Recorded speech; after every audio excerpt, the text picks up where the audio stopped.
And it's 50 coming into Carsland, 50 through some of Carsland, 40 through others. The thing with the small villages is that, you know, however they were planned out, there's residents on every single street. You know, the old, the new, business and residential are kind of all mixed together. So I've been hearing a lot of complaints about the speed and missing the stop signs. In fact, I had to ask for some extra coverage down there through all this. So and then we have the option, if I was to ask for the bylaw to be changed, have the option of going to some community engagement, but since we were just talking about surveys and how effective they are, I really feel that having one speed limit in a residential hamlet is it's not a controversial thing, that I think that would be useful for everyone. So although I do want people's input, I feel like I've got enough input now saying that we need to do something about the speeding in town. So I've actually I'm going to make a motion that council direct administration to bring forward a bylaw to amend the schedules A, B, and C of bylaw 201920 traffic control bylaw back to council for a speed limit of 40 throughout and 30 for school zones and playground.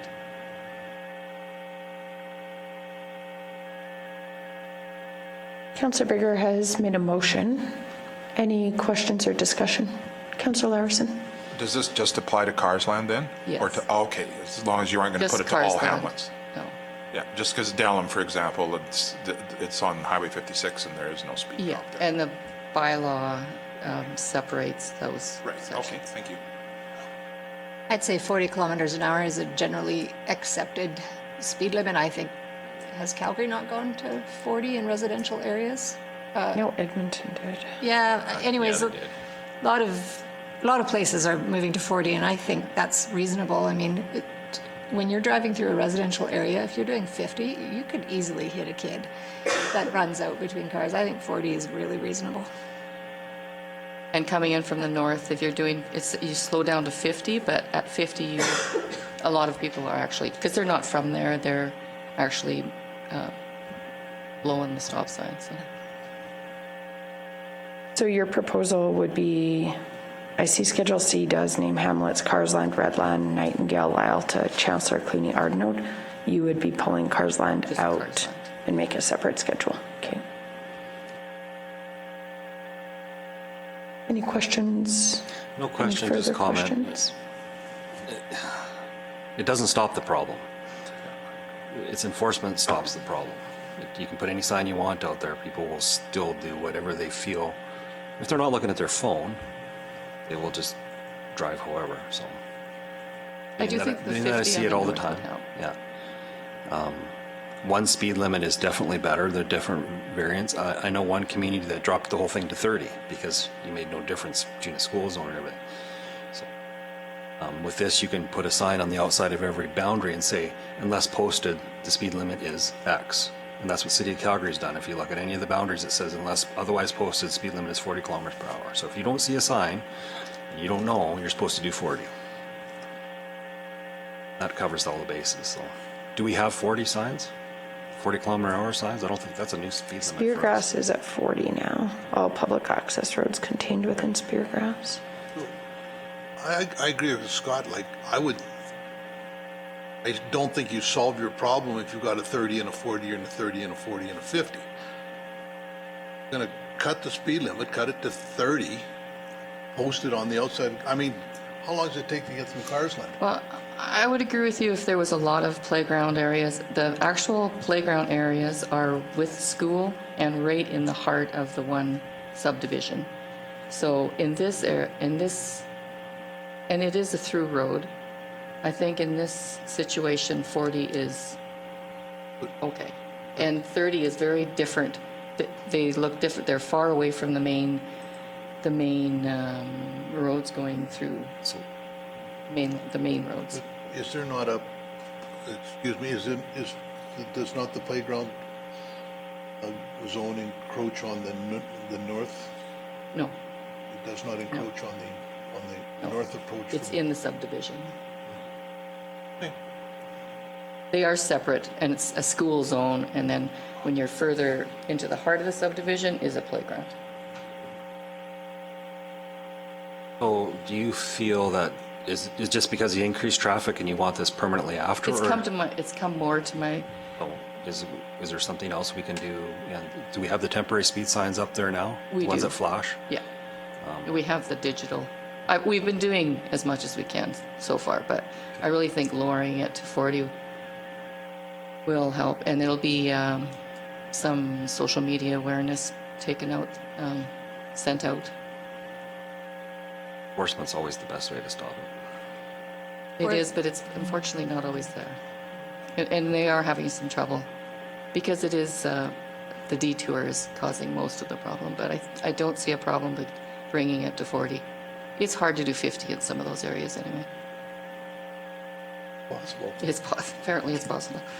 But coming in from the north doing 50 is where it's the biggest problem is that they're blowing the stop sign. They just don't see it in time. They're not paying attention. Can you tell me again what the other hamlets, would it be, for the sake of consistency, good to just, We have a lot of variation already.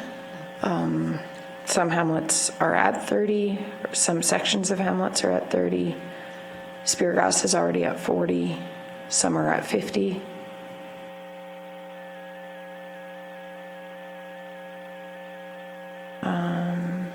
Yeah, that's mainly the hamlets are within those schedules.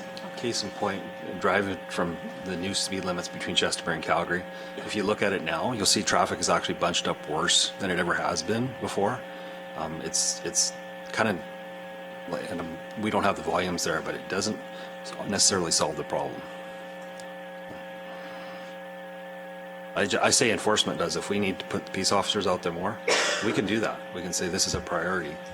Stay there. Write tickets. I think Take that them has to court. happened. Yeah. We did do that. Madam Reeve and Council, the Hamlet of Carsland is on the targeted patrols list, so we have noticed and we have provided enforcement over the last couple of months, especially to Councillor Bigger's point. Councillor Larson, did you have a comment? Well, I was just going to further comment to Scott's thing. It's an enigma to me, especially the new one between parts of Chestermere to the edge of the Calgary city limits. Then as soon as you cross the light at Principe, oh, now I can go 90 instead of 80. Like we have to make sure that this stuff makes sense. And it's the same as, like, you can ask anybody on what's the speed limit on Highway 2, 110. But almost nobody goes 110. The average speed on QE2 is 132, which tells you where the enforcement level goes. So I think what we really need to decide, and I totally get what you're saying, Donna, but I kind of go back to what Scott says. What is the solution here? Is the solution to lower the speed limit, or is the solution to enforce the one that we have? And that's always a hard question. I totally get where you're coming from, and something needs to be done. So I'd like to make sure we get the right solution here. But I have been driving through there, and then I'm doing 40, and I try to get up to 50, and I just think it's way too fast for in town. You're going through people's residential areas everywhere, like because it's an older town. You have them right beside the businesses. And I totally get what you're saying. I think I've driven through Carsland twice, so it's not like I'm Yeah. deeply familiar with it. But even like, say that 50 kilometers an hour, you don't have time to stop for a stop sign. To me, that raises a flag that driver is the problem, not the stop sign, right? There Or was- attention span. It's and I don't know what the solution But is. to plus, bad drivers, because of the train succession, we had to lower it on a section anyway. So you're in one way you're going 50, and then you got to slow down to 40, and then you go to it's inconsistent anyway. So consistency would be better throughout, knowing that it's 40 everywhere. I think this addresses the longer term issue of Right. not just the detour, but generally speaking, people shouldn't be driving 50. I would say, yeah. Yeah, and for me, like I trust you as the councillor of the area with your assessment and the engagement that you've had, like with your residents. And we do have a fair amount of variability already within hamlets and sort of growth nodes, or like, I am never clear exactly on which ones are hamlets, but on our community areas, if you will, there is some variation. So I think at this point you have a motion to bring forward a bylaw amendment. And then we can sort of further debate as well when that comes forward. Any other questions or discussion on the motion to bring forward an amendment? All in favor? Motion is carried. Then 2.42, events bylaw discussion. So, had a busy summer. We've had there was an event that was has been scheduled for the end of this month in my area. And so I went thinking that we had actually had an events bylaw, but we went through one and it did not get approved, or did not come to council. It was through committee of the whole. So I would really like to bring back that events. I really think we need one. There's a lot of issues that could be arising from this event for our ratepayers in general, for their safety, for roads, for a lot of things. This thing could be huge. We don't know what to expect, actually. So I'd like to be able to bring this events that we worked on, some kind of discussion, onto committee of the whole or to a council meeting. I don't know which way to go now. Do you want to, Matthew? I don't know how to do this. No problem. And I'll just add to Councillor Bigger's comments. So 5 of the councillors may recall in July of 2020, so just kind of in the heart of the COVID pandemic, we did bring to a planning and priorities meeting a draft of a special events bylaw. There was significant debate about the merits of public versus private land, where a municipality or a government institution should have authority over private land versus obviously the impacts of a public event and obviously the outcomes and anyone's held liable, etc. So we had a significant debate. Part of the reason why we were bringing this forward was A, a request from council, and B, we were operating under an antiquated bylaw back in the early 2000s. A response, a special events and dance bylaw, which was a response to a couple of raves that were happening in the county several decades ago. So that's what the focus of that bylaw was. We then in turn crafted and took best practices of various other bylaws that did break down and look at obviously both public and private land, kind of combined it together and took a look at obviously having a fire protection plan, ensuring that all events over 200 were, they had the appropriate permits in place, alcohol, etc., a good response plan, access and egress plan, and all of that. So there was a significant debate.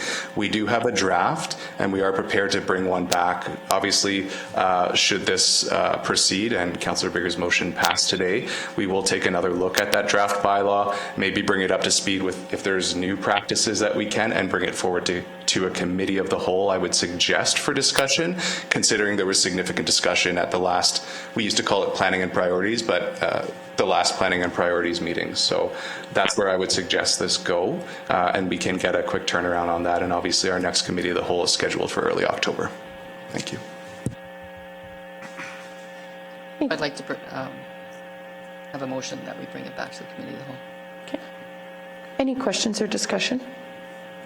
I can support this. However, I have a problem when we're trying to produce bylaws to support or to oppose or to control a small percentage of the population that chooses to do things a different way. And I find government does that all the time. We make these rules about speed limits and stuff, but it's only a small fraction of the population that are actually causing these problems. And that's when you make these rules. And then I've seen the repercussions of these in other ways. You didn't think it was going to hurt a community hall, for instance, and then all of a sudden there's a problem because they have to meet this new standard you never even thought of. So just keep that in mind. These decisions are really, And we could discuss that Yeah, at yeah. the bylaw. yeah, for sure. And I have I've seen it many But times. we do have to protect the ratepayers that would have this potential event beside them, and we have no control over it. Okay, we'll discuss it later. Yeah, it's definitely a balance. Yeah. Any other questions or discussion? Councillor Larson? I would agree with Scott on this. For example, Dallam every year has a community picnic in the Dallam Community Campground. I don't know if I'd want them to have to abide by a whole bunch of bylaws, and I'm sure there's similar things in a whole bunch of other communities that happen, and so I just think we need to be careful with this. As Scott says, it's a small percentage of Absolutely. the population.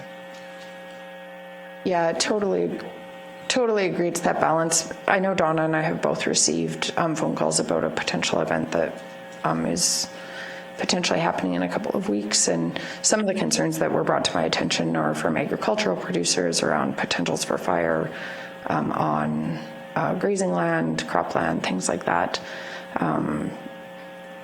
Liability issues, as administration referenced, if there were an incident to happen.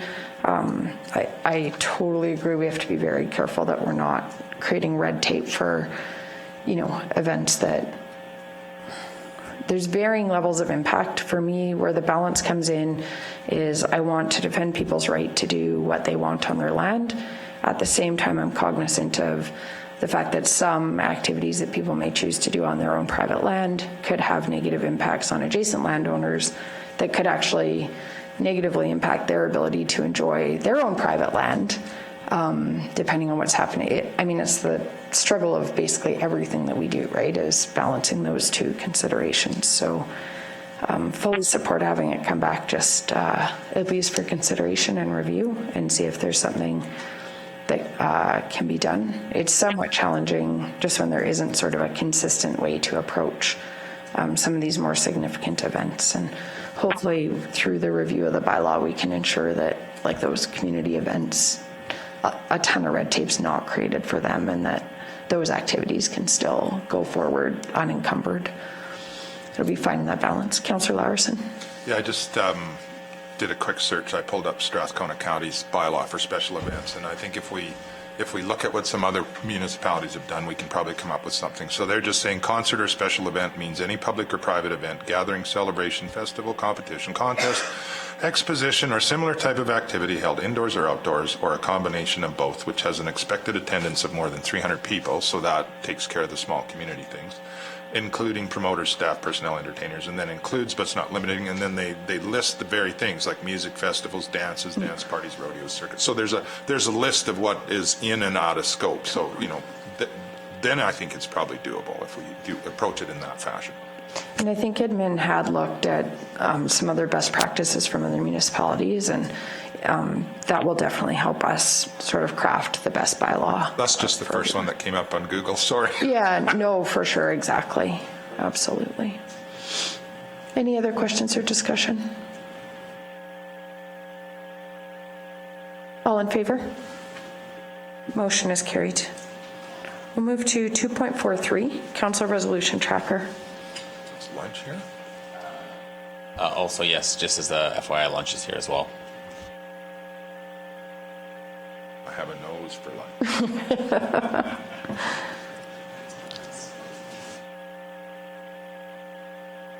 Good morning, Council. Brian from Administration. So on page 128 of your agenda package is the Council Resolution Tracker. So anything noted in yellow is still ongoing. Anything in green is deemed complete. If there are any questions, please let me know. Thank you. Any questions for CAO Henderson? Can you provide a update on the Redland water? I think you had public engagement July 11th or something. Yes. So we're continuing on working on that as administration, just putting together the costs as well as getting some legal reviews for putting together the local improvement plan and how we would structure that for bringing it back to council. As part of that, eventually a bylaw would have to get put in place. And so, like I say, we're just reviewing the comments that we've had back from the lawyers right now and getting that put together. We're looking at likely bringing that plan back to council the second meeting in September now. Yeah. The residents are, understand the process that we're going through, and they're happy with how we're progressing. Yeah, I believe they do. During the last community meeting that we did have there with basically with the residents that were interested in the water hookup, or those that attended, we went through the local improvement tax process, including the plan and such. There was a request there that once the plan is in place, that we meet again with the community to go over that, and so we did commit that we could go do that. Great, thank you. You're welcome. Any other questions? I guess there was a lot of positive comments after the meeting too. They appreciated all the work that Brad's been doing. Thank you. That's great. I'll move that council accept the council resolution tracker dated August 16, 2022 as information. Thank you. Councillor Larson has moved. Any questions or discussion?